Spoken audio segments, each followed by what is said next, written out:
Hello, everybody. P. Rosetta here, bringing you Type 1 Tuesdays, or try a little bit about Type 1 diabetes and what that means for your life. So, I am doing a report, an article about this amazing book called Psycho-Cybernetics, which really digs into the self-concept and self-image and talks about this underlying understanding of ourselves and our individual characters and beings. So why I'm bringing this up is because one of the ideas of a cybernetic mechanism is the way autopilot works on a plane,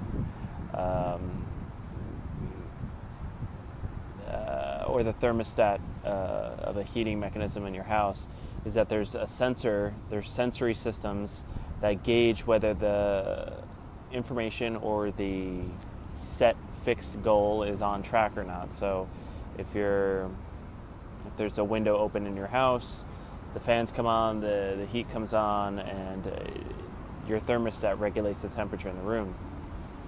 What this means for a brain consciousness level is that there are these sensors that keep us in check or on control, and this goes back into a lot of what people think is imposter syndrome or self-sabotage. So why I'm bringing this up is because most recently, kind of over this past month, or really the past couple weeks, have been really noticeable for me because I've been eating very clean the majority of the year, whole foods, organic foods, just really trying to nutritionally balance out my type 1 diabetes. I've had my best average blood sugar range in years, maybe decades, most recently, and I've been super excited about that. And then kind of after having that result, having that, positive checkbox of a number, I guess subconsciously I started to do things differently, or situationally I started to do things differently. So I've changed or self-modified my supplement intake, which has led me to be a crazy sugar fiend.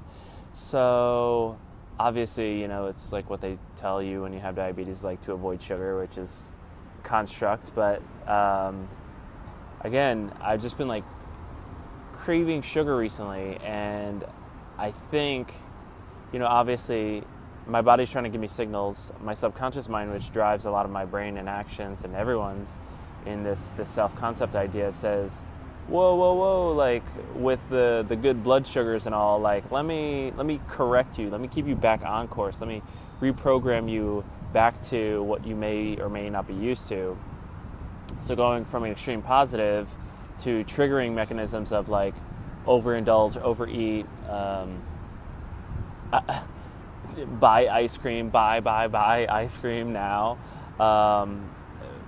Those alarm systems that have also been giving me feedback in my own brain and body have been really noticeable, and I think are a result of my brain trying to keep me on course for what was my old self, or what was my old program of having diabetes. And all of this is interesting because very much we allow our conditions to shape our reality and allow the situations to control us and allow these things to be way more important than our own capabilities and our own self-power. So this is not to say that willpower is the only way.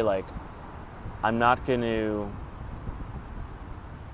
say, and I'm not going to be anti-sugar, even though I do need to develop a regimen which is going to work. Because if I were to try this as if somebody who is losing weight says, oh, I'm not going to eat fat or fast foods, or try a harsh elimination without a real plan, it's just going to fail. And that's when your cybernetic mechanism sets you back on course. Those people who are trying to lose weight aren't really trying to lose weight, they just want to lose a couple pounds. That's not really a good plan. That's not a very specific plan. So I'm going to do some other experiments about, my body and sugar and kind of diabetes and sugar, because it is such a huge thing. But Again, a lot of this is coming up about brain programming. What do we tell ourselves? What is our self-story? How are we defined by our conditions? What is the story? And lastly, fun fact, apparently sugar is 4 times more addictive than cocaine. So huge insight there, but I'm up for that challenge. That should be no problem. Maybe. I don't know. We'll see. I'm not the challenge of starting a cocaine habit, but weaning off of sugar. So I will keep you posted and let you know what comes out of this. And I hope you realize that you're not defined by your conditions, and it's really best and most efficient to set a plan for success and really develop the strategies that are going to allow you to succeed in what you're choosing to do. So good luck and keep me posted. I'll talk soon. Bye.